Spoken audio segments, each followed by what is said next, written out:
The following story is true and comes from a listener. We went to Xi'an in China to see the Terracotta Army. When we arrived at the site, we were given an information sheet with the history of the statues and some interesting facts. One fact that stood out was that the emperor's tomb remained unopened because it was feared that doing so would release a deadly virus. This is because the emperor had died of mercury poisoning after years of eating and drinking from mercury goblets, which at the time was thought to be a cure for many ailments. Because of this, his entire tomb was filled with mercury. It was literally a sea of mercury. Of course, we thought this was nonsense and just another ploy to get more money out of tourists, but it did make for a fun story. As the tour guide was giving us the spiel about the statues, he emphasized that even though they are 2,000 years old, they still have bright colors and decorations on them. And while he was saying this, we could see a small child in our group tugging on his mother's sleeve and pointing excitedly at one of the statues. It seemed like any normal kid would do, seeing something interesting. The tour guide stopped talking and stared at the statue that the kid was pointing at. We all looked over and realized with horror that the color on the statue was different, and it wasn't there before. It was a bright red, and it looked like blood.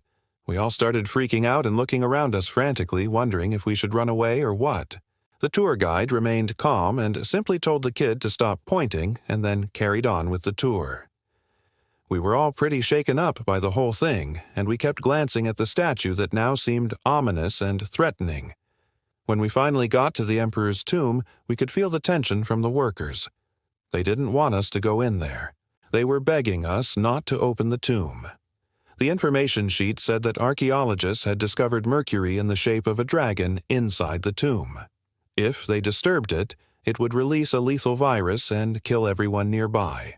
So we respectfully agreed and decided not to open the tomb. We figured that if it was really dangerous, then they wouldn't allow us to go in there anyway. Right. After the visit, we went back home and researched the story about the Terracotta Army online. We couldn't find anything about a deadly virus or the emperor's tomb being off limits due to mercury. Then we checked the information sheet again and realized that it was completely blank. There was no writing on it whatsoever. It turned out that the story about the virus was made up by the tour guide, and there was never any danger of us getting killed by mercury poisoning. However, what freaked us out was that the information sheets were normally filled with details about the history of the site. Yet somehow ours was completely blank, like it was never there to begin with. We don't know if it's supposed to be scary or not, but here at Night Vale, we love a good mystery and unsolved mystery at that. If you have a creepy mystery that happened to you, submit it to our website for a chance to be featured on our podcast. You can listen to our other stories on our website or wherever you get your podcasts. Thanks for listening. Have a good one. If you enjoyed this mystery, be sure to check out our show. We have hundreds of spine-tingling tales of hauntings, demonic possessions, urban legends, and cryptozoology. One of our most popular episodes is titled Deadly Virus. In this terrifying tale, a man receives a phone call in the middle of the night informing him that he has been exposed to a deadly virus and has only 24 hours to live. As the clock ticks, he finds himself changing into a horrifying creature. Listen to this episode and many more on our channel. Number 7. The Curse of the Tomb of Casimir IV. Poland, 1991. A group of archaeologists in Krakow were excited to have gained access to the 500-year-old tomb of Casimir IV. He was a medieval Polish king known for his piety. His tomb was an ornate affair made of marble, porphyry, and granite. It was filled with treasures, including a golden crown, jewelry, and even the royal scepter. When they finally got inside the tomb, though, they didn't find a mummy like they had expected. Instead, it was empty. Where was the king? They combed through the burial chamber but found no sign of his remains. Only when one of the workers pulled back a stone slab did they discover a secret passageway leading to another chamber. This was where King Casimir's remains should have been. And yet there was nothing there, only dust. Yet that wasn't the end of it. That same year, 2 of the workers died under mysterious circumstances. One died suddenly of a heart attack. The other was struck by lightning while working at a completely different site. The pair of deaths was just the beginning. Over the next few years, 8 more people involved with the dig passed away. There was a string of suicides, too. People started to whisper that there was a curse on the tomb, that by disturbing the king's final resting place they had unleashed a dark force. After all, when they entered the tomb, they saw this inscription carved into the wall. "Cursed be he who disturbs our bones." But why would an innocent archaeological dig result in such tragedy? And is there really a curse? Well, it turns out that some of those who died had actually been warned not to participate in the dig. One of the archaeologists, Professor Magdalena Samozwaniak, had even dreamed of the tomb before it was discovered. In her dream, she saw a skeleton wearing a crown. She woke up in a cold sweat, shaking with fear. Though she had never studied the history of the tomb or the legend surrounding it, she knew that she should stay far away. Yet she went to see it anyway. After it was opened, strange things started happening around her. At first, there were just little things, like objects moving around her apartment, pictures falling off the wall. Then more sinister things happened. Her plants began to die and she started having panic attacks. She eventually quit the project and stayed away from the site, but it was too late. The curse had already claimed her. She developed cancer and died. But it doesn't end there. One day, one of the other archaeologists, Dr. Kwiatkowski, was examining a bone fragment that had come from the tomb. All of a sudden, he felt a searing pain in his leg. Looking down, he saw a red line running up his calf like a brand. Within days, the line had turned into a massive wound that wouldn't heal. He was rushed to the hospital where he died of blood poisoning. Soon, a priest was called in to bless the artifacts from the tomb, hoping to stop the string of deaths and illnesses. But when he touched the scepter, it fell apart in his hands. Was it cursed? Well, according to legend, it was. Legend says that the scepter was once held by a sorcerer who placed a curse on it. Anyone who dared to touch it would suffer greatly, or so the story goes. Could these tragedies really be explained by a curse, or is there something more scientific at play? Some believe that what happened to the archaeologists was simply a case of mass hysteria. When the first 2 workers died, rumors started spreading about a curse. As more and more people became involved in the dig, more deaths and strange occurrences were reported. It was almost as if the legend of the curse itself caused people to become nervous and sick. This could explain the suicides, too. If everyone believed that they were cursed, then it makes sense that some of them would take their own lives rather than wait for the inevitable. There is also the possibility that the tomb contained something dangerous, like a virus. Maybe the skeleton of the king had been infected with a pathogen that survived for 500 years. Perhaps when the tomb was disturbed, the virus was released into the air and some of the archaeologists breathed it in. Whatever the reason, they may have contracted a rare and aggressive strain of bacteria or some other microorganism that quickly killed them. But there are also those who believe that the curse is real. According to legend, Casimir IV was a very pious man, but he had one great sin. He allowed a Jewish cemetery to be desecrated and used as a foundation for a church. Some say that when he learned of the terrible thing that had been done, he repented and built a magnificent tomb for the Jews, offering them a place of rest. However, others say that he did nothing to stop the desecration and that he even profited from it. Either way, when he died, he requested that he be buried in a place that would ensure his body would remain incorruptible. His wish was granted when his tomb was built beneath a chapel in the middle of a river. Legend has it that because of his great piety, God protected him and kept his body intact. Maybe when the tomb was disturbed, God cursed those who did it. Whatever the truth, this isn't the only tomb to be sealed with a curse. In Peru, a tomb once held 3 mummies, a husband, a wife, and their young son. It was discovered in 1823 by a group of looters. Since then, there have been many attempts to open the tomb again, but every time something terrible happens. In 1923, an explorer named Victor von Stralendorf decided to open the tomb. He removed one of the mummies and took it back to his hotel. That night, he and everyone in his party became violently ill and spent the night in agony. They managed to survive, but barely. Years later, the tomb was opened again, and this time a mummy was taken out. The person who took the mummy was never seen again. No one knows what happened to him. Did he wander off, taking the mummy with him? Was it taken by spirits? But this isn't the only cursed mummy in the world. Another is said to be in the British Museum. It's the mummy of a woman named Ars Henet. She lived in Egypt between 100 BC and 10 AD. She was the chief of the women of the harem and the favorite of the pharaoh. However, when the Romans invaded Egypt and destroyed her pharaoh's dynasty, she was executed. They cut off her nose and fingers, then threw her into the river. Her body floated to the shore where it was found wrapped in linen. She was mummified and buried with her status hidden so that no one would know who she was. Centuries later, she was unearthed and taken to the British Museum, where she has been ever since. According to legend, no one should disturb her because she is bound to bring misfortune. One day, a worker was dusting off the glass case that surrounded the mummy. He was using a feather duster, but it was old and hadn't been cleaned in a long time. As he brushed the dust off the glass, it swirled around his head. Suddenly, the lights went out and the entire museum plunged into darkness. People screamed as they tried to find the exits. When the lights came back on, they saw that the mummy's glass case was shattered, but Ars Henet was still inside. No one was hurt, but everyone agreed that it was a miracle that no one was crushed by the glass or cut by the shrapnel. Since then, staff members have reported feeling cold spots and hearing whispers throughout the museum.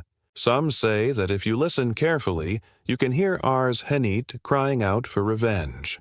Now watch. Curse of the Pharaohs. Real-life stories of mummies and their tombs. Or check out scary things caught on Google Maps. You won't believe these. In the vast expanse of Mexico lies an ancient city shrouded in mystery. It's a place where time seems to have stood still, where colossal pyramids pierce the sky, and a labyrinth of tunnels lies hidden beneath the earth.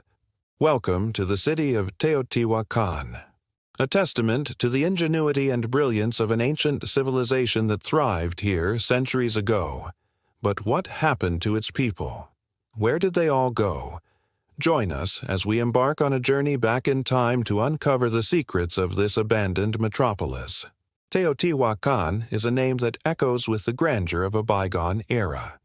Situated just 30 miles from modern-day Mexico City, this archaeological site was once a bustling metropolis. Imagine a city where towering pyramids cast long shadows over bustling markets and where the hum of daily life reverberated through a network of grand avenues. This wasn't just a city, it was the beating heart of a thriving empire.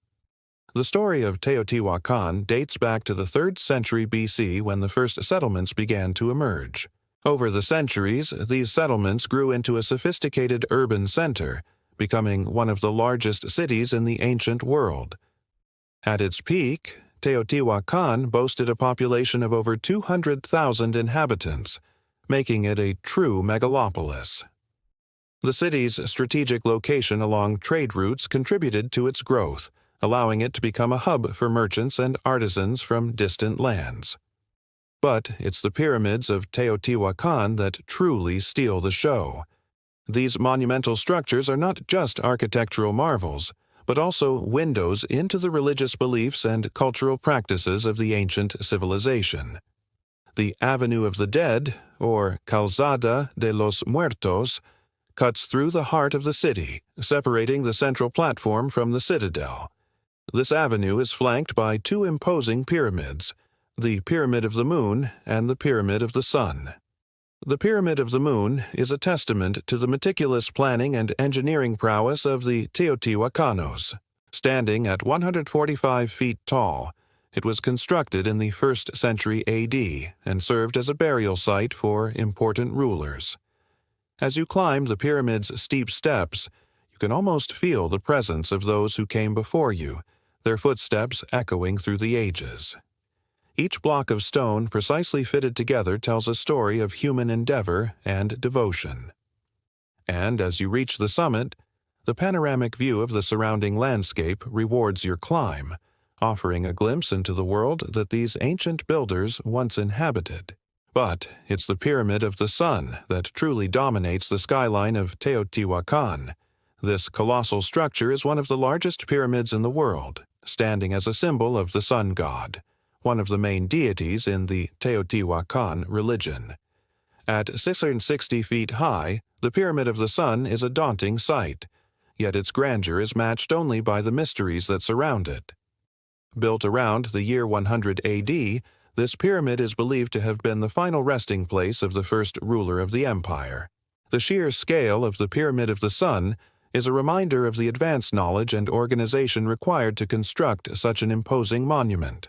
It's a testament to the power and prestige of the ruling class who commanded the labor of thousands to create this lasting tribute to their divinity. But these pyramids are only the tip of the iceberg. Beneath the surface lies a subterranean labyrinth that's just as fascinating. The Tunnel of the Winds is a network of underground passages that were likely used for ceremonial purposes. As you venture into the darkness, the air grows cooler and the sound of the outside world fades away. The tunnel's narrow passageways create a sense of anticipation as you navigate through the dimly lit chambers. It's a journey into the unknown, a tangible connection to the rituals and beliefs of a bygone era. But the mysteries don't end there. The Feathered Serpent Pyramid, also known as the Pyramid of Quetzalcoatl, adds another layer of intrigue to Teotihuacan. This pyramid, dedicated to the feathered serpent god, is adorned with intricate carvings of birds and serpents. It's a fusion of religion and architecture that reflects the deep connection the ancient people had with the natural world. But the true wonder of the Feathered Serpent Pyramid lies in its astronomical alignments. The pyramid's design incorporates astronomical phenomena, with some scholars believing it was used as an observatory to track celestial movements. This blend of religion and science showcases the advanced understanding of the cosmos held by the Teotihuacanos. The murals of Teotihuacan are not just works of art. They're vibrant stories etched in stone that depict scenes from daily life, mythology, and history. These murals are a kaleidoscope of colors, each brushstroke narrating a chapter of the ancient city's past. The Tepantitla mural, located in the courtyard of a former palace, is particularly breathtaking. Spanning over 1,600 square feet, it's one of the largest and best-preserved murals in Mesoamerica. The mural depicts a procession led by the feathered serpent god, showcasing the religious fervor and artistic skill of the Teotihuacan civilization. However, despite its grandeur and cultural richness, the city of Teotihuacan was mysteriously abandoned around the 8th century AD. Historians have put forward various theories to explain this sudden exodus. One theory points to environmental changes, suggesting that shifts in climate or natural disasters may have forced the inhabitants to abandon their homes. Another theory centers around warfare, with some historians arguing that neighboring civilizations or nomadic tribes could have attacked and displaced the residents. Yet another theory points to internal strife, suggesting that internal conflicts or the collapse of the political system may have contributed to the city's demise. What truly happened to the people of Teotihuacan remains a captivating enigma, a puzzle that continues to baffle researchers and historians. The abandonment of such a thriving city came as a sudden and unexpected turn of events. It's a stark reminder of the fragility of civilizations and the unpredictable nature of history. The city's sudden abandonment contrasts sharply with its glorious past, leaving us to ponder what could have caused such a dramatic downfall. In the absence of written records, piecing together the events that unfolded is like assembling fragments of a shattered mirror. Each fragment offers a glimpse into the complexity of this ancient civilization, but the complete picture remains elusive. Teotihuacan's abandonment was not just a historical event. it was a pivotal moment that left an indelible mark on the region. The once bustling streets fell silent, the vibrant markets emptied, and the towering pyramids stood witness to a city's demise. It's a haunting thought that even the greatest of empires can crumble, leaving behind only echoes of their former glory. As you explore the ruins of Teotihuacan, you can't help but feel a sense of awe and wonder. The city's abandoned palaces, temples, and residential areas transport you to a different era. It's as if the ancient inhabitants simply vanished into thin air, leaving their possessions behind. The silence is deafening, broken only by the wind whistling through the crumbling walls. In recent years, efforts have been made to preserve and protect this invaluable heritage. Conservation projects aim to stabilize the structures and prevent further erosion while promoting sustainable tourism. The Mexican government has designated Teotihuacan as a World Heritage Site, ensuring that future generations can marvel at its grandeur. The Avenue of the Dead, once teeming with life, now serves as a pathway to the past. Visitors from around the world come to stroll along this ancient thoroughfare, immersing themselves in the atmosphere of a bygone era. The towering pyramids stand as silent sentinels, guarding the secrets of a civilization lost to time. It's a place where history comes alive, where every step you take takes you closer to the mysteries of an ancient empire. Teotihuacan is more than just an archaeological site. It's a testament to the ingenuity, creativity, and resilience of the human spirit. It's a place where the echoes of the past resonate through the ages, reminding us of the rise and fall of great civilizations. So, if you ever find yourself in Mexico, I urge you to visit this remarkable place. Let the pyramids of Teotihuacan inspire you. Let the murals captivate you, and let the mysteries of this abandoned city leave an indelible mark on your soul. You might also enjoy another video about the mysteries of ancient Egypt. And now for something truly extraordinary. These are the most famous statues on the planet, the Moai statues of Easter Island. They are colossal stone heads that stare out across the Pacific Ocean, guarding the island and its people. The largest of these silent sentinels is nearly 10 meters tall and weighs about 12.5 tons. That's heavier than an elephant. But how on earth did they get them there? The island itself is only about 16 square kilometers in size. Its shores are beautiful, but the interior is a volcanic wasteland, home to almost nothing but goats.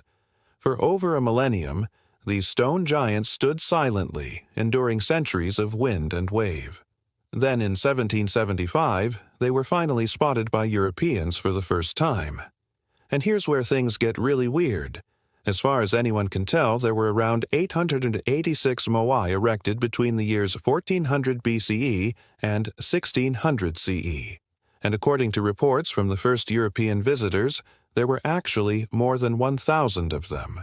But somehow, over the centuries, more than half of the statues have fallen into ruin, destroyed by both man and nature. But those that remain continue to fascinate. They were all found on the eastern side of the island, staring out to sea. Each one is unique. Some wear hats, others don't. Some have long noses, others don't. Some have rectangular ears, while others seem to have rounded ones. Some appear serene and some look downright angry. In the past, historians assumed that the Moai were simply created by a mysterious prehistoric civilization, just like the pyramids of Egypt. In other words, they believed that there must have been an advanced culture on this remote island, but we just haven't found any evidence of it yet. However, recent research suggests that this theory may not be entirely correct.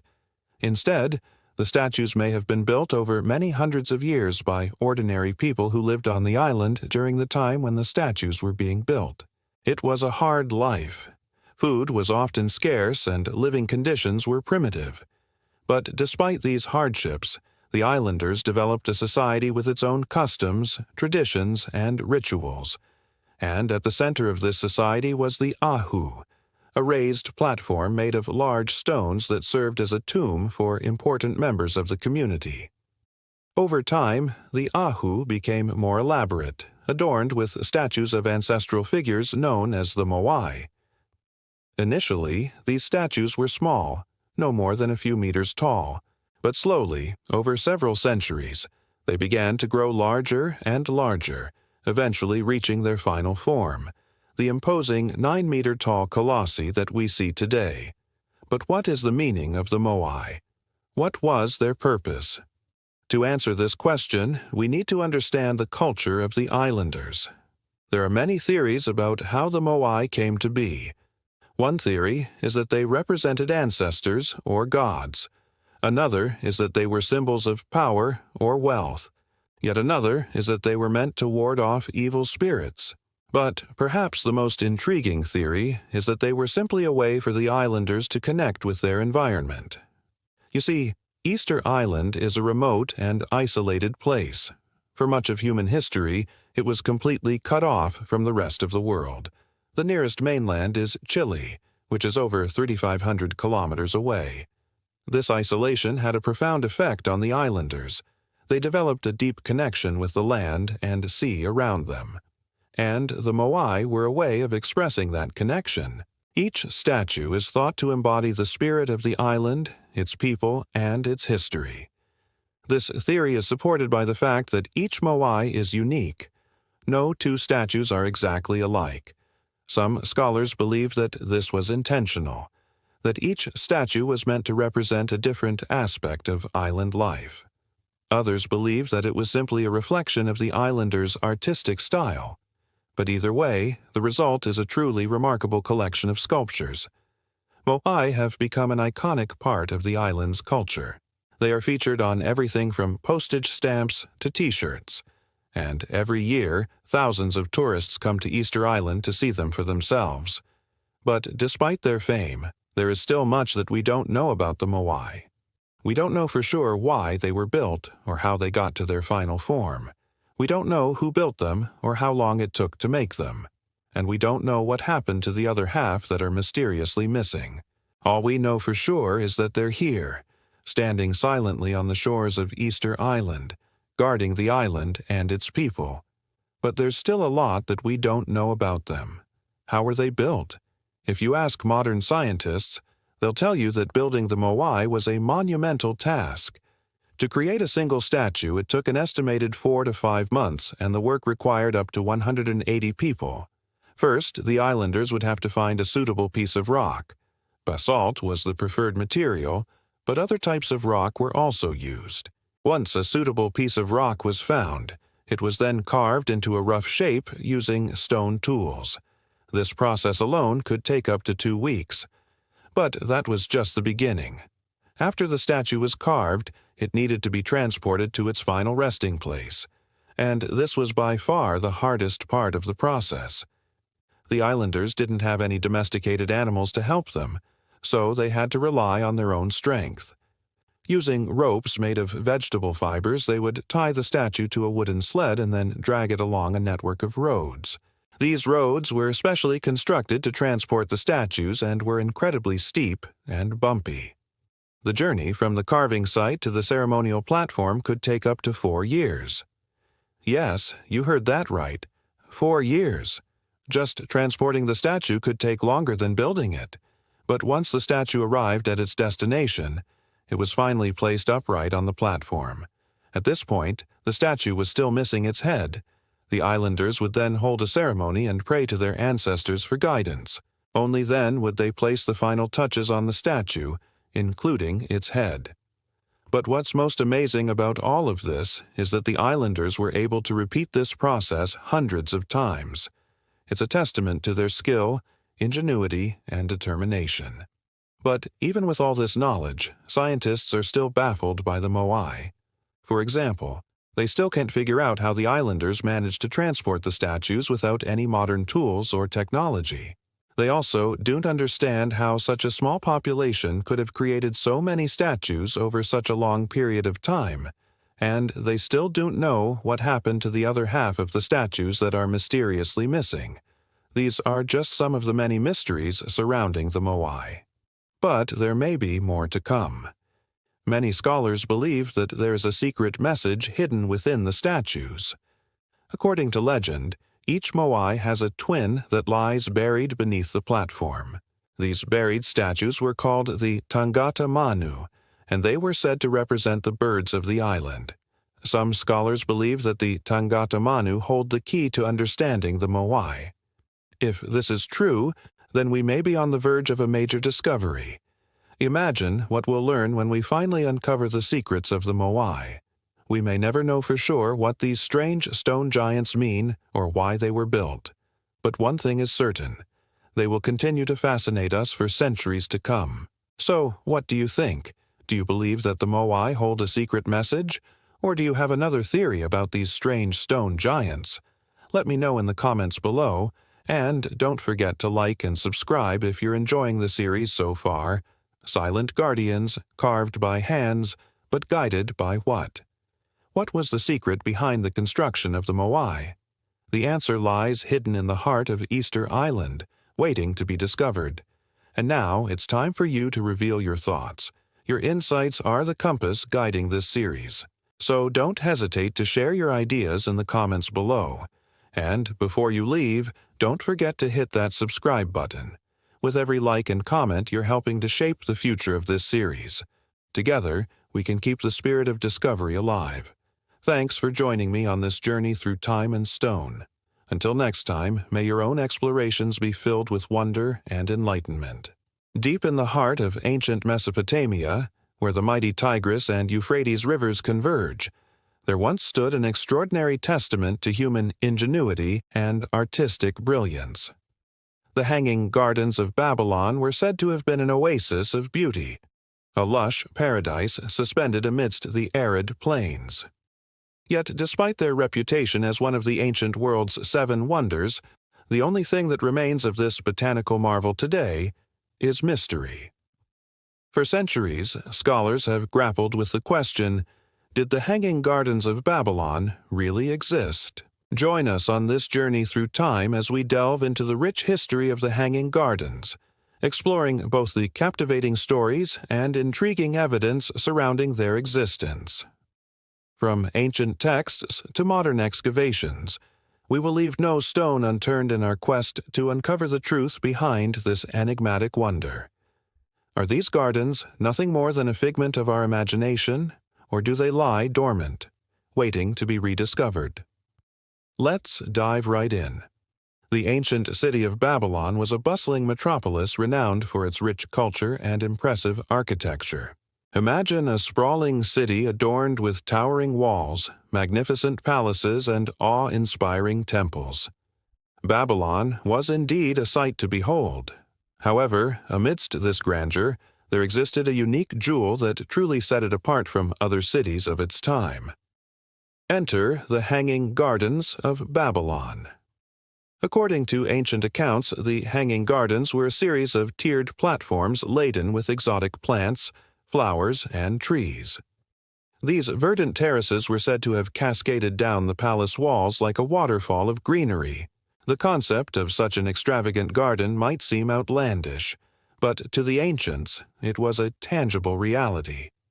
The Hanging Gardens are believed to have been constructed around 600 BC by King Nebuchadnezzar Set of the Neo-Babylonian Empire. Legend has it that he created these gardens as a gift for his wife, Amytis, who longed for the lush greenery of her native Media. This tale adds a touch of romance to the garden's mystique, painting a picture of a devoted husband willing to defy the arid landscape to bring a piece of heaven to his beloved. Now, you might be wondering, where exactly are these legendary gardens located? According to historical accounts, the Hanging Gardens were situated within the royal palace complex of Babylon.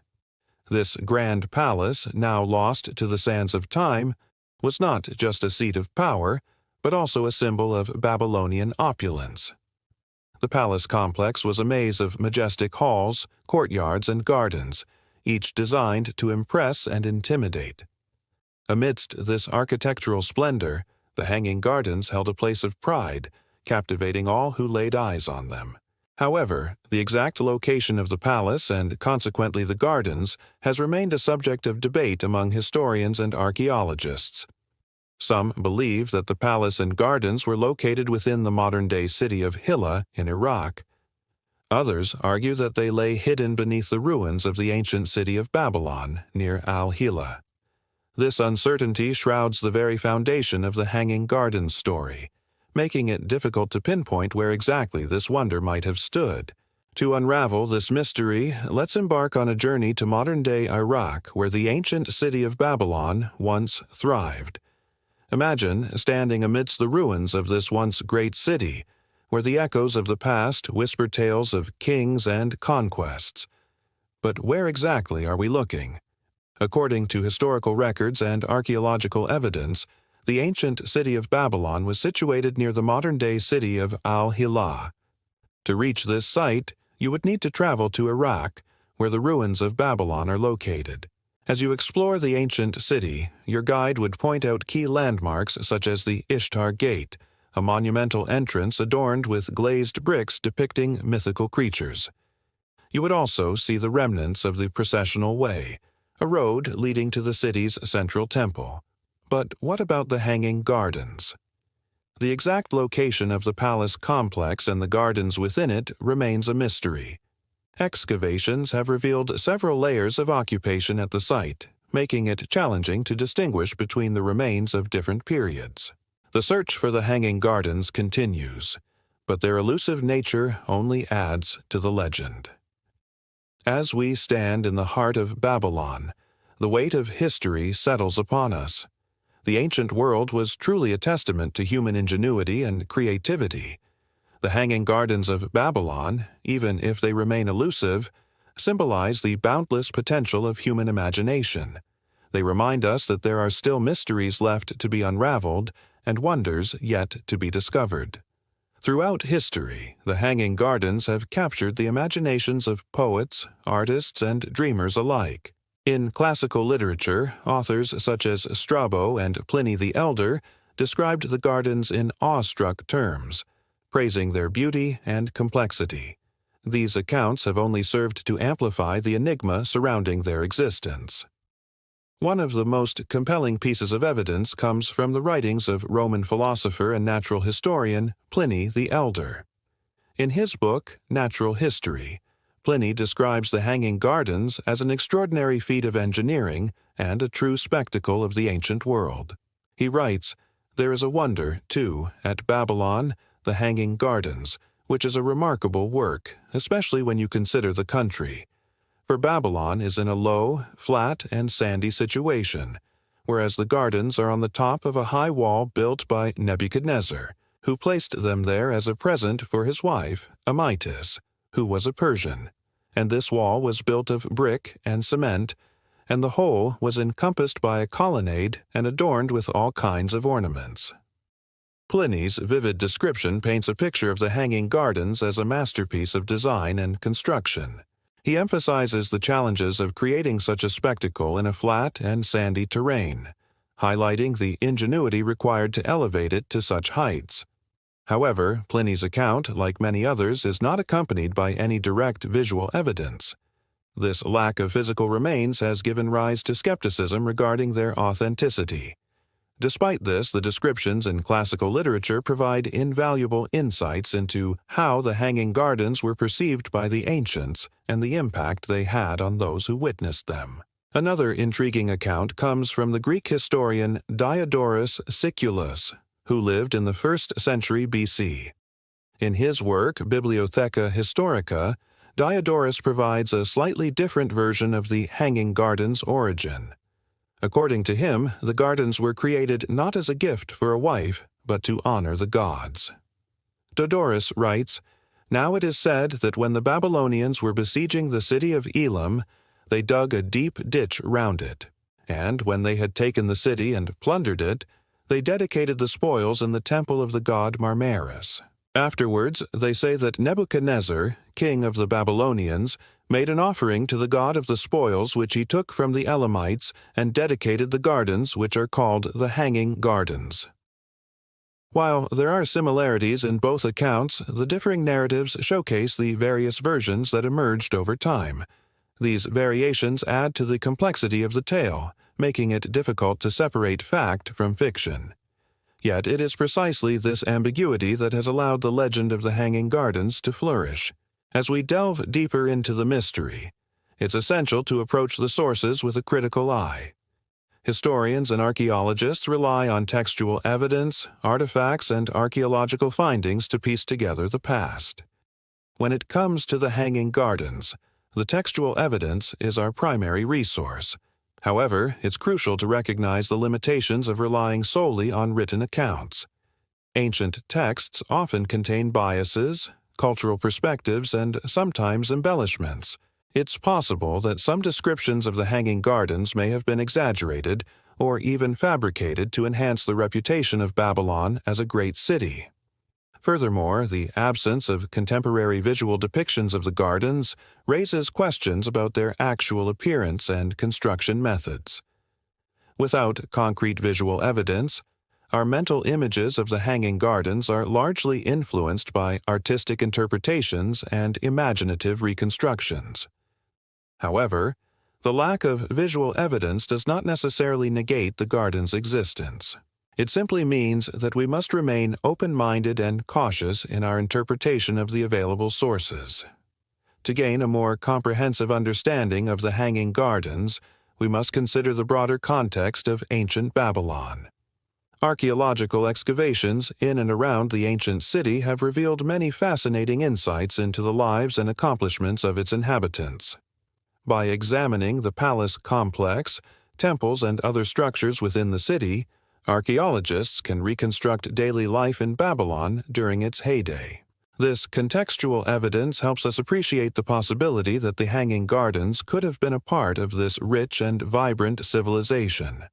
Moreover, studying neighboring civilizations such as the Assyrians and Persians can shed light on the cultural exchanges and influences that shaped Babylonian society. By understanding the broader historical and cultural landscape, we can better evaluate the claims regarding the Hanging Gardens. One intriguing possibility is that the Hanging Gardens may have shared similarities with other notable gardens of the ancient world, such as the royal hanging gardens of the Assyrian Empire.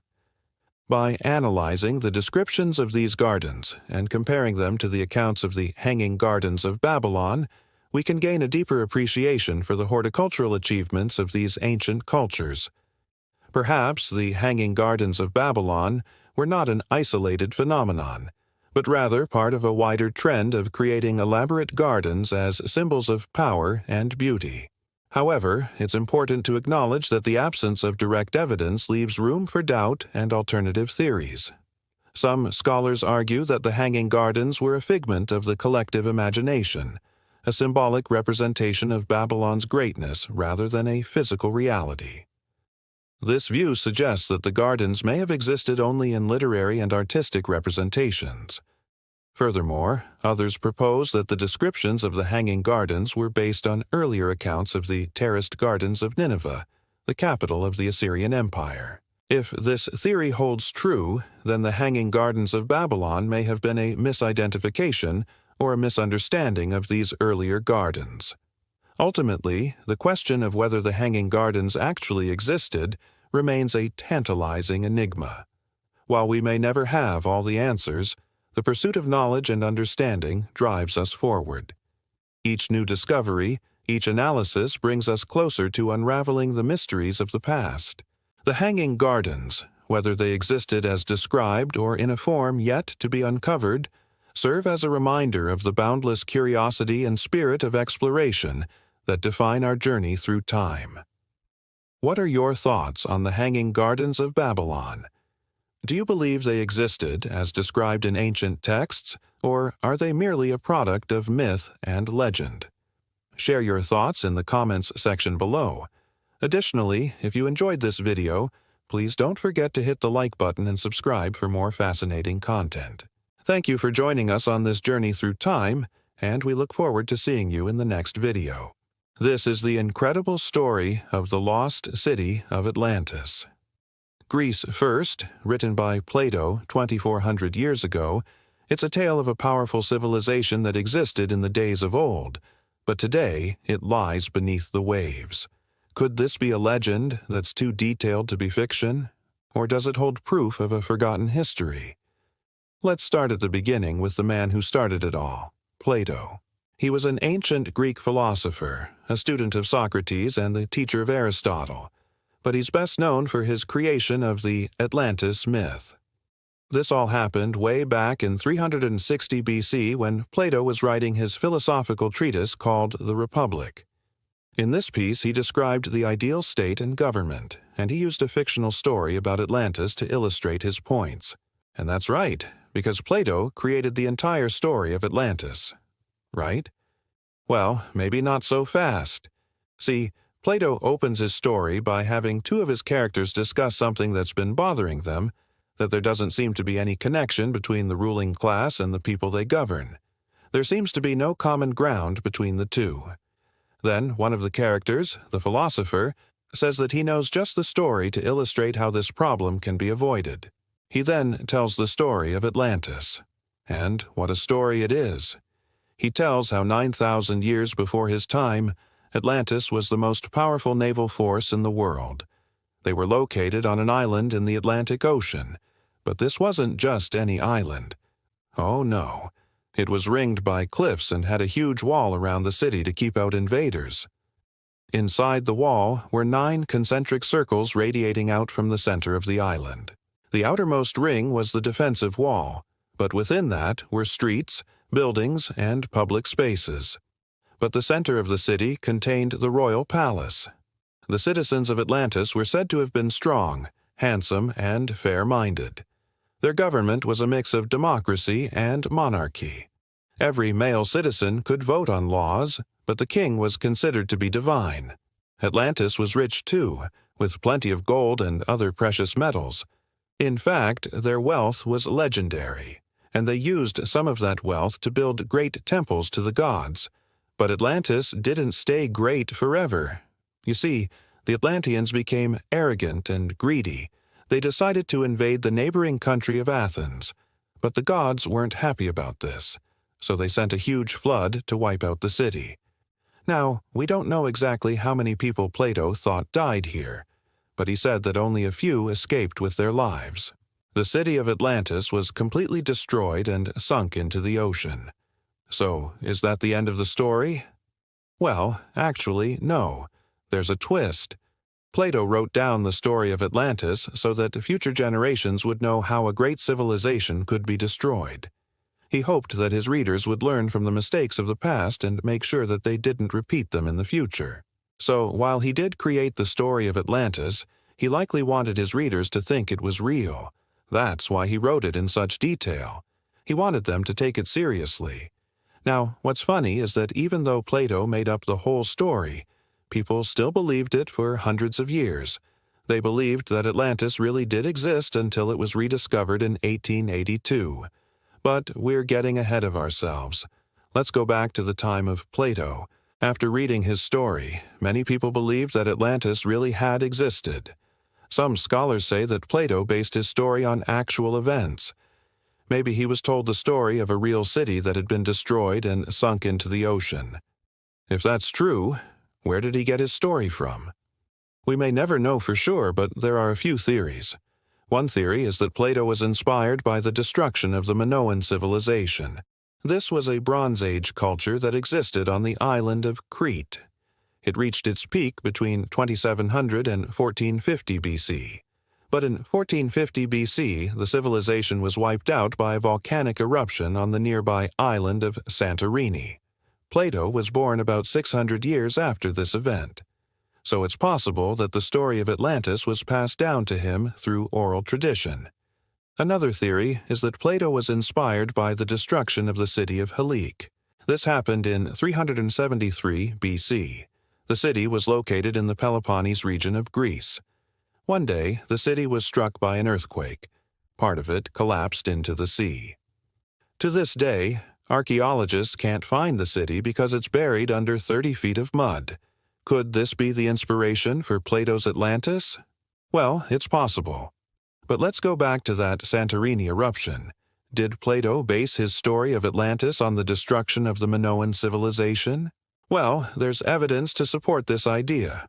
For one thing, Plato said that Atlantis was located in the Atlantic Ocean, but in reality, the Atlantic Ocean didn't exist until much later. The body of water we call the Atlantic today didn't form until about 55 million years ago. However, during the time of Plato, the Aegean Sea looked very different than it does now. Back then, the sea level was much lower, which meant that many islands were connected to each other. Some scholars believe that Plato may have been referring to this group of islands when he wrote about Atlantis. The volcanic eruption that destroyed the Minoan civilization took place on the island of Thera, which is near Santorini. According to some accounts, the tsunami generated by the eruption was so powerful that it may have been visible from Athens. Plato could have seen firsthand the devastation that the tsunami caused and decided to use it as inspiration for his story. What's more, Plato said that the Atlanteans were skilled sailors and navigators, just like the Minoans. The Minoans were known to have sailed all over the Mediterranean, including to North Africa and the Middle East. In fact, they were probably the first people ever to sail to the Americas. Did Plato have this in mind when he wrote about the Atlanteans? It's possible. So, is the story of Atlantis a legend, or is it proof of a forgotten history? Well, the truth is that we may never know for sure. The evidence for Atlantis being a real place is circumstantial at best, and it's possible that Plato was just using the story to teach a lesson. On the other hand, there are too many similarities between the story of Atlantis and the destruction of the Minoan civilization to ignore. It's possible that Plato was inspired by the event in some way.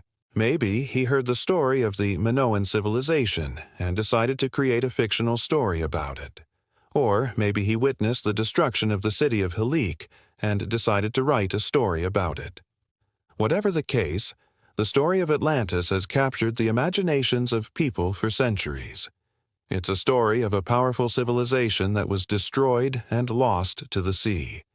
Whether it's a legend or a historical account, it continues to fascinate us today. Speaking of legends, did the Roman general Julius Caesar really cross the frozen River Po in war sandals? Or was that just a tall tale? You'll find out next time. And if you want to help us bring these stories to more people, please consider supporting us. Thanks for watching. The Curse of Tutankhamun, Egypt. When King Tut's tomb was opened in 1922, several members of the excavation team died mysteriously. The boy king's wrath seemed to reach beyond death. A curse? Coincidence or something more sinister?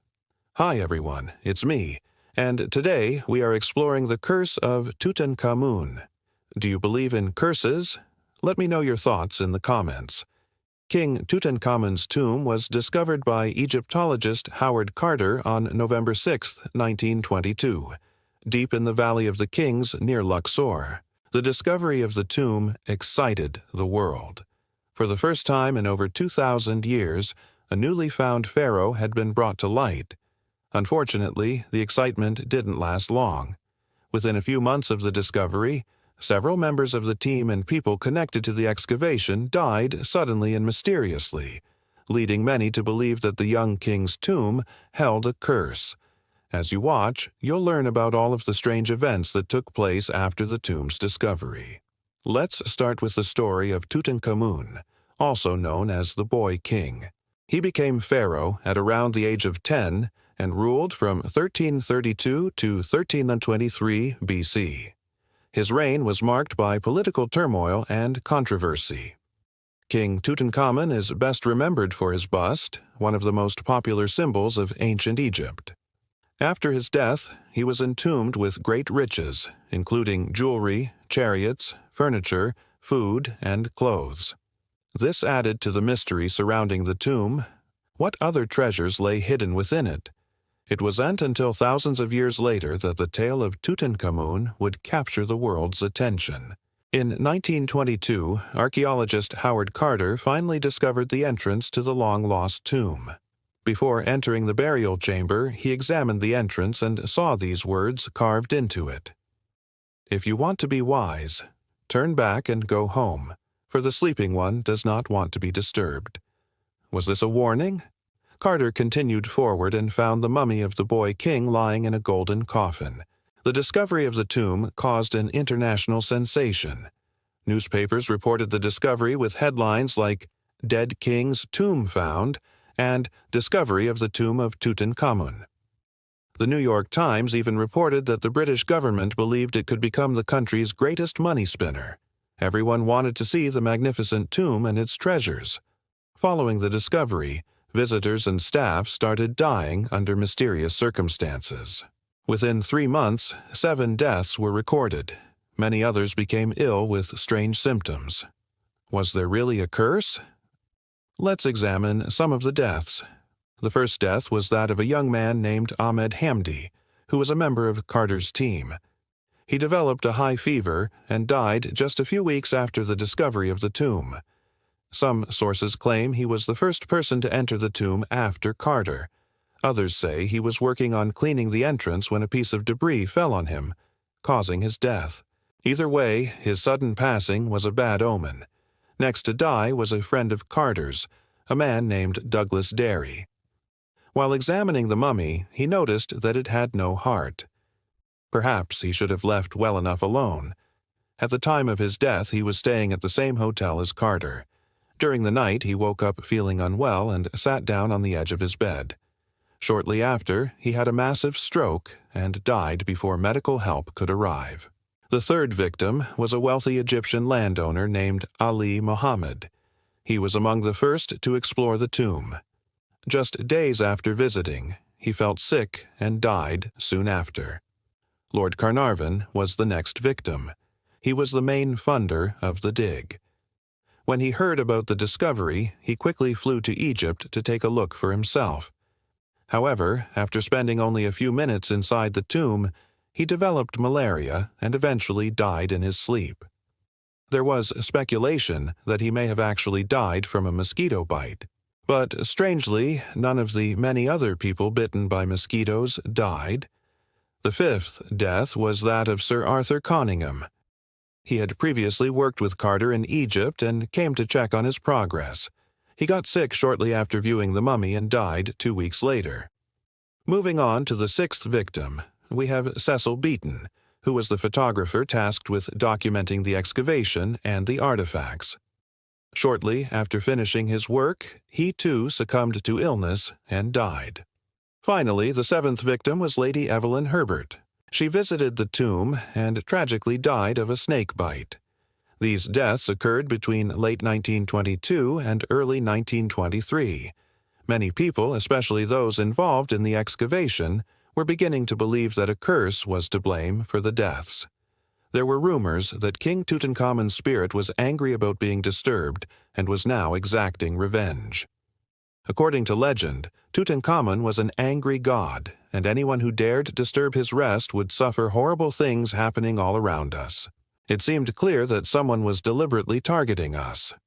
One member of the team claimed to have seen the ghost of Tutankhamun standing next to Carter while they explored the tomb. Some believed that Tutankhamun's own family was behind the deaths, wanting the tomb to remain undiscovered. Rumors swirled, but without hard evidence it was impossible to know what was true. In reality, it seems likely that these deaths were most likely due to a number of factors. First, it's important to note that while there were 7 deaths, many others became sick and recovered. Also, many people visited the tomb and didn't die. It's entirely possible that these people simply died of natural causes.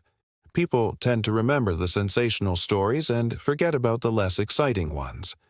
It's also possible that these deaths were part of a mass hysteria event. The idea that a curse existed may have caused people to believe that any death or illness was related to the curse, whether it was or wasn't. Furthermore, it's worth noting that nobody died in 1924. The so-called curse ended right after newspapers stopped covering the story. Finally, we can't rule out the possibility that somebody did kill some of these people, although it's impossible to know why they would have done so. Regardless of what truly happened, the idea of a curse spread quickly. People began to wonder, what if Tutankhamun's curse was real? What if the vengeful spirit of the boy king was still angry? Over the decades, many people have come forward with stories of their own encounters with the curse. One of the most famous stories comes from 1972. That year, an American woman named Joyce Tildesley published a novel about King Tutankhamun. Shortly after the book was released, she began to experience strange events. Her car broke down often, and her dog became aggressive and eventually ran away. She even saw the ghost of King Tutankhamun standing at the foot of her bed, smiling mysteriously. Eventually, the troubling events stopped. Did the spirit of King Tutankhamun want her to stop writing about him? In 1980, a movie called The Curse of the Pink Panther was released. The plot revolved around the idea that anybody who disturbed the mummy would die. The cast and crew suffered numerous mishaps and accidents during filming. Director Blake Edwards believed that there was definitely a curse and it was very funny. For example, the leading lady suffered a broken leg, which forced them to rewrite the script. But the incidents didn't end there. Even after the film was released, bad things continued to happen. 2 members of the audience died in bizarre circumstances during the premiere. Several cast and crew members died before the movie's release, including the actor playing King Tutankhamun. Although this may seem like too much coincidence, it was probably just bad luck.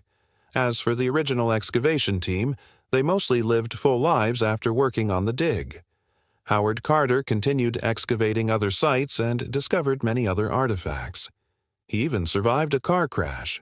The other members of the team mostly went on with their lives, although some never forgot the strange events that unfolded after the discovery of King Tutankhamun's tomb. What do you think? Was there a real curse, or were these deaths just a tragic coincidence? Let me know in the comments below. Thanks for watching. See you next time. Bye. The Nazca Lines, an enigmatic collection of enormous geoglyphs that were carved into the desert sands of southern Peru thousands of years ago. What are these mysterious lines, and why do they continue to fascinate us so much today? And how did the ancient people of Peru manage to construct such precise figures if they never invented the wheel? Some researchers believe that the Nazca lines were nothing but simple messages left by the Nazca people for the gods. However, others argue that they served as signals to something above. But what exactly does that mean? You'll have to watch till the end to find out. Welcome to our channel, where we bring you the most amazing discoveries from all over the world. Be sure to subscribe and press the bell icon to be notified of new videos. Let's get started. Number 10. The Discovery. It all began in 1927 when an aerial photographer named Gustav Zede arrived in Peru to snap some pictures of the area. He had no idea that his flight would take an unexpected turn and lead to one of the most astonishing discoveries in human history. As he soared above the arid plains, he noticed something strange in the distance, peculiar shapes etched into the desert. Intrigued, he decided to investigate. Upon closer inspection, he realized that they were massive lines and shapes seemingly carved into the earth. The Nazca lines had been discovered. This unexpected find sent shockwaves through the academic community and captured the imagination of people around the world. Number 9. A Tapestry of Mystery. These lines, some stretching over 300 feet long, are so vast that they can only be fully appreciated from the sky. The Nazca lines comprise hundreds of figures, each a testament to the ingenuity and dedication of the ancient cultures that created them. There are lines, spirals, geometric patterns, and animal representations like monkeys, lizards, dogs, and even hummingbirds. Each figure is unique, and each tells a story of a culture lost to time. Number 8. The Masterminds Behind the Mystery. The Nazca lines are believed to have been created by the Nazca people, a society known for its distinctive pottery and textiles. They flourished between 400 BC and 600 AD along the arid southern coast of Peru, where their intricate handiwork left an indelible mark on history. But who were they, and what motivated them to create these enigmatic lines remains a profound mystery. Researchers theorize that the Nazca people may have been inspired by religious beliefs, attempting to communicate with deities or honor sacred sites nearby. Others believe that the lines served as ceremonial pathways or burial grounds. The truth is, we may never know the full extent of their purpose. No. 7. A flabbergasting feat of engineering. The creation of the Nazca lines remains a source of wonder and debate. The process of creating these lines was painstaking and complex, involving the removal of reddish pebbles and the scraping away of the top layer of desert sand to reveal the lighter soil beneath. This meticulous work was done by hand, requiring an incredible amount of time and precision. Researchers estimate that it took about 5 centuries to complete these geoglyphs, a testament to the dedication of the people who made them. But perhaps the most astonishing aspect of the Nazca lines is their precision.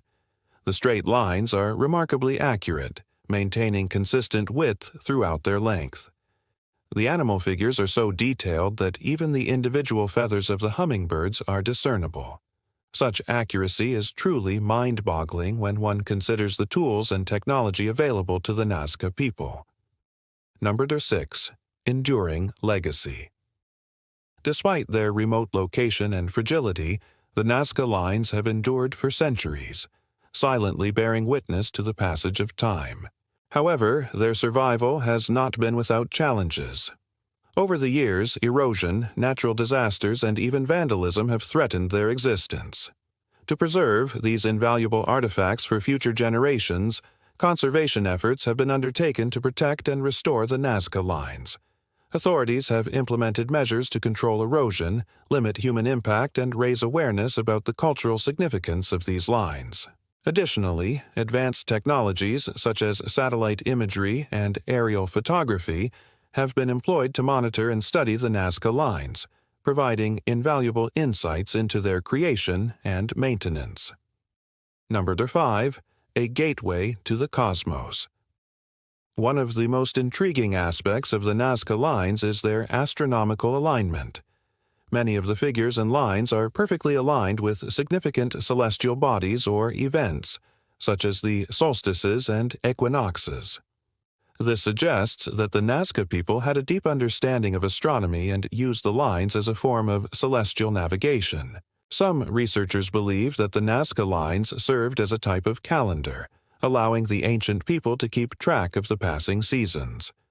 Others suggest that the lines were used for astronomical observations, helping the Nazca people predict celestial phenomena such as eclipses and solstices. The precise alignments and geometric patterns found in the Nazca lines indicate a sophisticated understanding of mathematics and geometry. The creators of these lines must have possessed an advanced knowledge of these subjects to achieve such accuracy. The use of right angles and harmonious proportions in the geoglyphs demonstrates a keen understanding of geometric principles.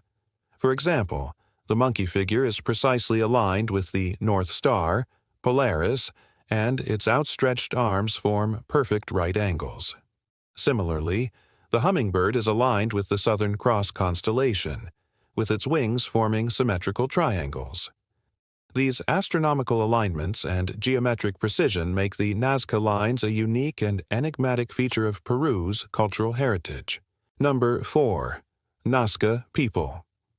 Little is known about the Nazca people, but archaeologists believe they were part of a larger cultural group known as the Nazca culture. This civilization thrived in the coastal desert of southern Peru from around 200 BC to 800 AD. While the Nazca culture is named after the famous lines, they actually created many other impressive works of art, including pottery, textiles, and rock art. Their pottery was highly prized for its delicate designs and vibrant colors. They created stunning pieces depicting animals, plants, and geometric patterns. Their textiles were equally remarkable, featuring intricate weaving techniques and bold patterns that showcase their skill and creativity. The Nazca culture also left behind a rich legacy of rock art, which can be found in various locations throughout southern Peru. These petroglyphs, some of which date back to pre-Nazca times, include a variety of designs, including anthropomorphic figures, zoomorphic representations, and geometric symbols. Number 3. The making of the geoglyphs. Creating the Nazca lines required an enormous effort, involving the mobilization of large groups of people, specialized labor, and a deep understanding of the landscape.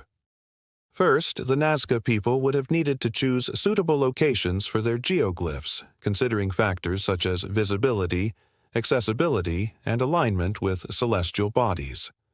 Once a site was selected, the creation process could begin. It involved clearing the surface of the ground, removing rocks and vegetation to create a level and smooth surface for the geoglyph. Then, using simple tools such as wooden stakes and ropes, they would have measured and marked out the design, ensuring precision and alignment. Next, the workers would have dug shallow trenches along the lines and edges of the geoglyph, placing markers or pegs to denote boundaries. Finally, the interior areas of the geoglyph would have been filled with small stones, creating raised borders that defined the shape. This process would have been repeated for each line and figure, resulting in the formation of the Nazca lines as we see them today. The creation of the Nazca lines not only required physical labor, but also a high degree of planning and organization. It would have involved coordinating a large number of workers, managing resources, and ensuring that the different elements of the geoglyphs were accurately and precisely executed. Overall, the creation of the Nazca lines stands as a remarkable feat of human ingenuity and perseverance. It showcases the ability of the Nazca people to plan, organize, and execute large-scale projects with great precision. Number 2. Threats to their preservation. Throughout history, the Nazca lines have faced numerous threats that have put their preservation at risk. Natural erosion caused by wind and water has gradually damaged the lines, causing them to fade and become less visible. Human activities such as urbanization, agriculture, and mining have also contributed to the degradation of the surrounding environment, affecting the integrity of the lines. Moreover, illegal activities like looting and vandalism have directly harmed the geoglyphs. In recent years, efforts have been made to address these threats. Conservation measures have been implemented to protect the lines from further damage. International organizations and local communities have come together to raise awareness and promote sustainable practices in the region. These initiatives aim to strike a balance between preserving the cultural heritage of the Nazca lines and meeting the needs of the local population.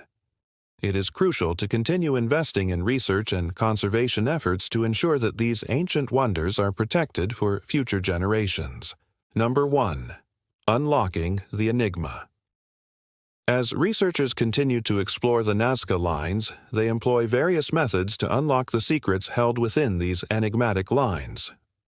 Aerial photography and satellite imagery allow scientists to study the lines from above, revealing their full scale and intricate details.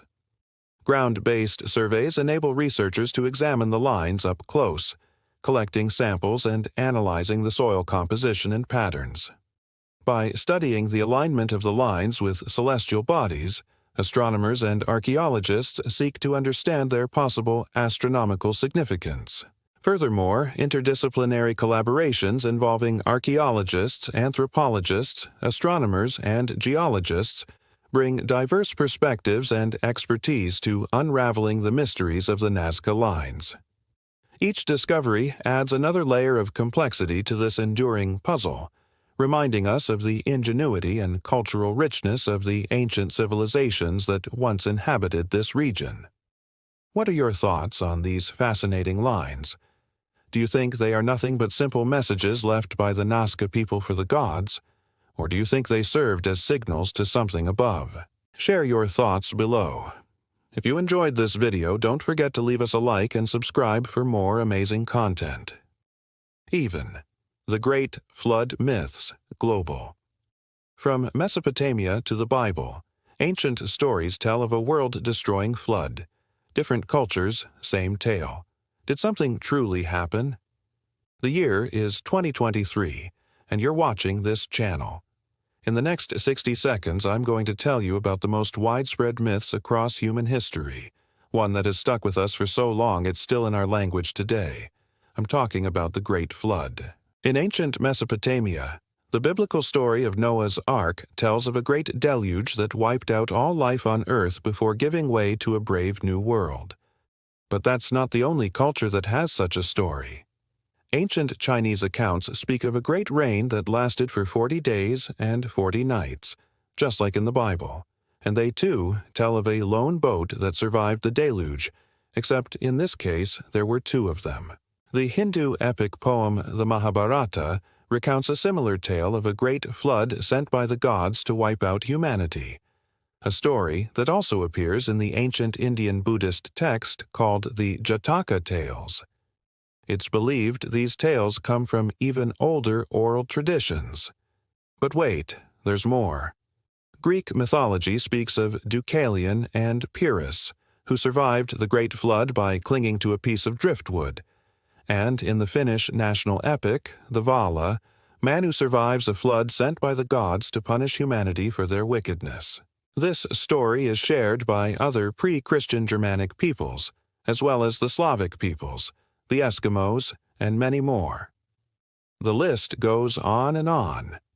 Now, if you've done any reading on this subject, you'll know that there are dozens of other flood stories from around the world that I haven't even mentioned yet.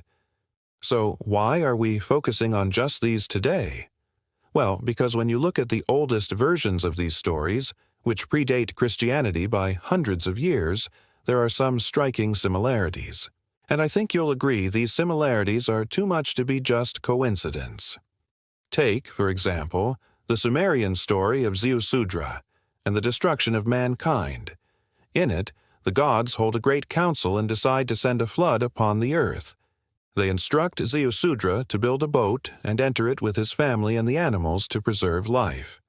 On the 17th day, the rains stop, the waters recede, and Zeus Astra makes an offering to the gods. Pleased with this, the gods grant him longevity and allow him to live as long as he wants. You see how similar this is to the biblical story? Yet the story of Ziusudra is at least 3 or 4 centuries older than the Genesis account. And what's more, it's not the only ancient Mesopotamian flood narrative.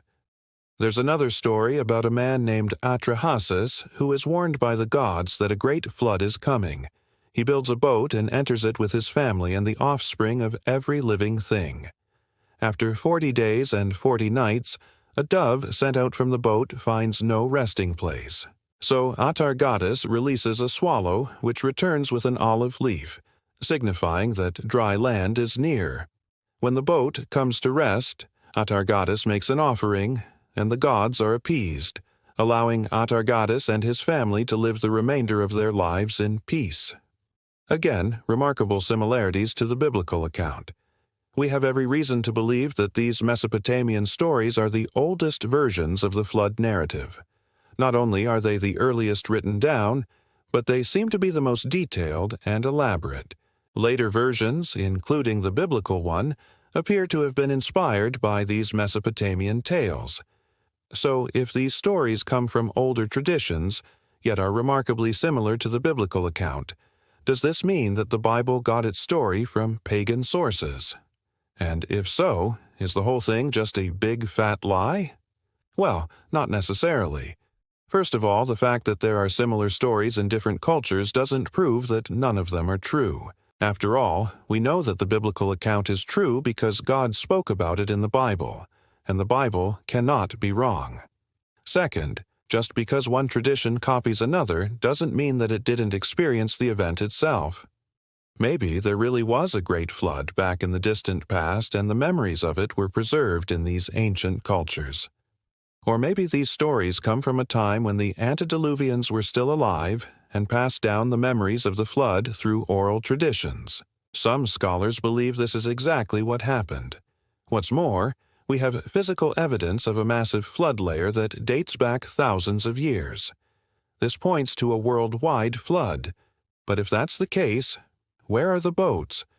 We know from the accounts that people survived the flood by entering a vessel. So where are these boats now? I mean, if you had one, wouldn't you want to show it off? Maybe make a museum out of it?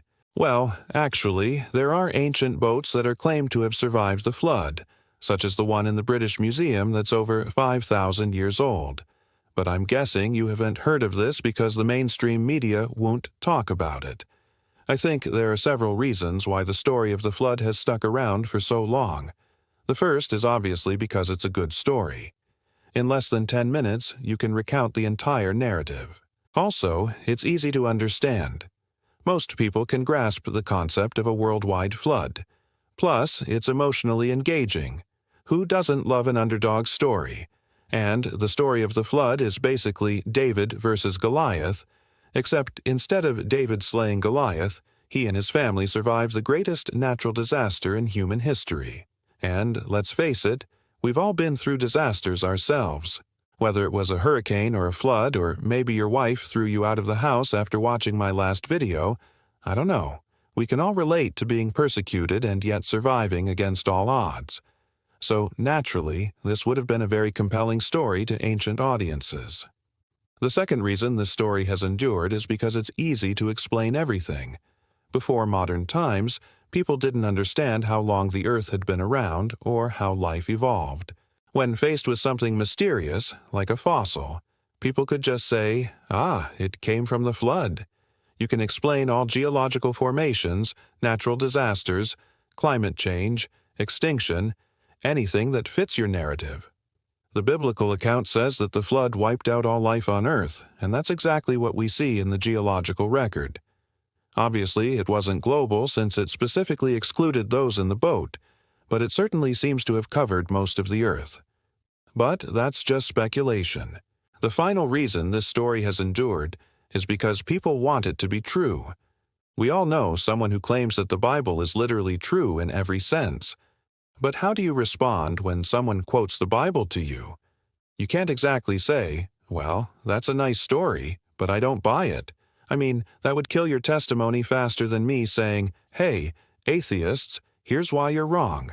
If the Bible is true, then a global flood is the only explanation for the fossil record, meaning that we only have a few thousand years of history.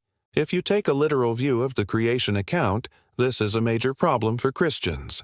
And if you take a non-literal view, well, you're an heretic, my friend. Ultimately, I can't prove nor disprove these claims, but I think that's the beauty of it. This story inspires people to seek the truth. For myself, I'm not sure what I believe. I mean, there are parts of the biblical account that just don't make sense, like the dove flew out first, then a swallow. I mean, really, a swallow would have been the better choice. Why would you release a bird that can't fly long distances? But then again, I'm not a zoologist. Maybe I'm missing something. Let me know in the comments below what you think. Thanks for watching. If you enjoyed this video, please hit the thumbs up button. It really helps me out. Check out my other videos, and if you haven't already, subscribe so you never miss an upload. Thanks for watching. Delphi, a small town in the mountains of Greece, was once the most important religious center in all of Greece. There, at the base of Mount Parnassus, stood the Temple of Apollo, home to the most famous seer in all of Greece, the Oracle of Delphi. But how did she do it? What was her secret? Did she really speak with the gods, or was there something more scientific behind her powers? Today, we will examine the history of the Oracle of Delphi, Greece's greatest prophetess. Make sure to stay till the end to find out if the Oracle of Delphi was a real-life witch. It all began around 600 BC when the worship of Apollo became popular in the region. Followers of Apollo, the god of music, poetry, light, and healing, believed he resided in Delphi. The Oracle of Delphi was a woman chosen by Apollo himself to deliver his messages. These messages, known as oracles, were prophecies about the future and advice for those seeking guidance. However, not all oracles were created equal. Some contained warnings of the wrath of the gods. Others offered advice on the best course of action for a ruler, and some simply provided cryptic riddles for mortals to ponder. Each oracle was unique, and none were given lightly. It is said that Apollo chose only women to be his oracles, though some sources claim men were used as oracles in rare cases.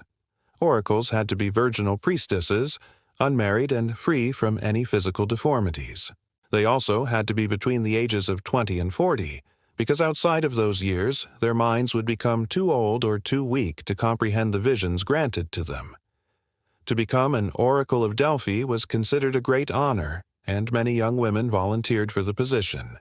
Being selected meant they would spend the rest of their lives in service to Apollo, never marrying and having children of their own. They were given special training in music, poetry, and philosophy so they could interpret Apollo's will and deliver his messages accurately. Once a potential candidate had been identified, Apollo would send a test to determine if she was worthy of being an oracle. The tests varied, but often involved feats of strength, courage, or endurance. For example, one candidate may have to run across a sacred olive grove without touching the ground, or another may have to gaze into the flames of a sacred fire without flinching. If the candidate passed the test, she was accepted as an Oracle of Delphi and began her training. Her training was long and arduous, but the results were said to be worth it. As an oracle, she would be able to see into the future and communicate directly with Apollo. This gave her immense power and influence over the people of Greece. People from all over the region came to Delphi to hear what the oracle had to say. They would ask her questions about their future or seek her advice on important matters. The oracle would then go into a trance-like state and speak whatever came into her mind. She didn't know she was speaking to an audience and would continue speaking until she stopped. Whatever she said was taken as the word of Apollo. Now, this is where things get interesting. How exactly did these women receive their visions?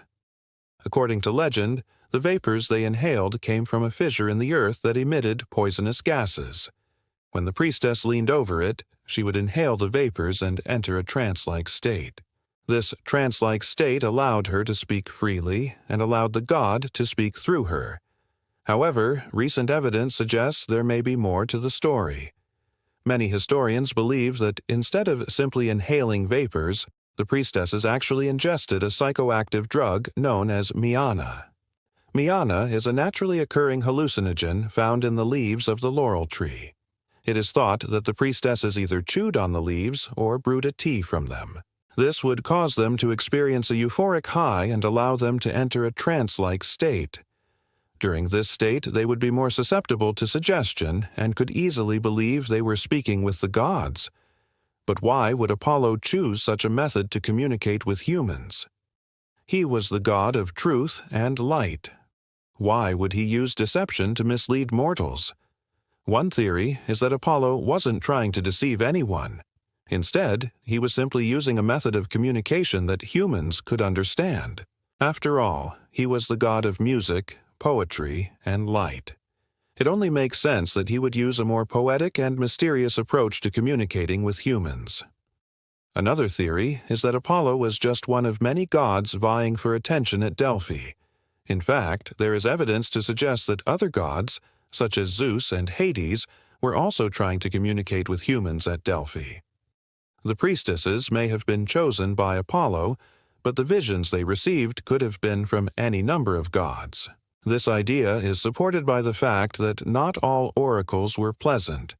Some contained warnings of the wrath of the gods, while others simply provided cryptic riddles for mortals to ponder. It seems unlikely that Apollo would have sent negative oracles, but it makes sense that other gods would have done so. Whatever the truth may be, it is clear that the Oracle of Delphi was an important part of Greek culture. Her prophecies were sought after by some of the most powerful people in Greece, and her advice was often followed. Whether or not she truly spoke with the gods doesn't matter. What matters is that the Greeks believed she did. For them, she was a prophetess who could see into the future and communicate with the divine. They trusted her and respected her, and that is all that mattered.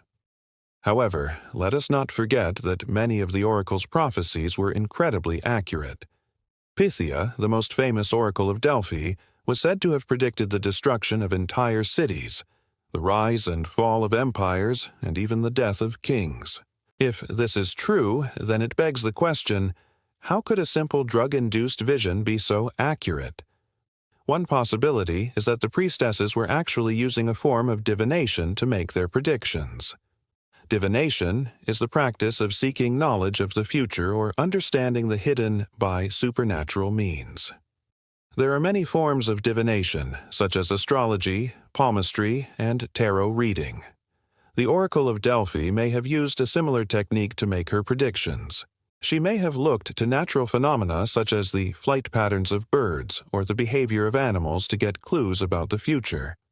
Or she may have used more traditional methods such as interpreting dreams or casting lots. Another possibility is that the priestesses were simply very good at making predictions. After all, they were trained for years in the art of prophecy, and they had access to some of the most powerful people in Greece. It is likely that they were able to make accurate predictions simply by observing the trends in human behavior. Still, there are some predictions that cannot be explained away so easily. For example, Pythia is said to have predicted the destruction of Troy. This was a major event in Greek mythology, and it is hard to imagine how she could have possibly known about it. Unless she truly had powers beyond our understanding, it is difficult to explain how the Oracle of Delphi could have been so accurate. In the end, we may never know for sure how the Oracle of Delphi did it, but that doesn't stop us from wondering. Whether she truly spoke with the gods or simply used a more poetic approach to communicating with humans, her legacy lives on today.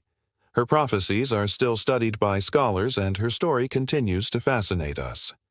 If you enjoyed this video, please hit the thumbs up button, as it really helps us grow. Subscribe and make sure you stay updated because we have plenty more videos about mythical creatures, cryptids, and everything else in between. Thank you for watching, and we'll see you next time. So, do you think the Oracle of Delphi was a real-life witch? Let me know in the comments below.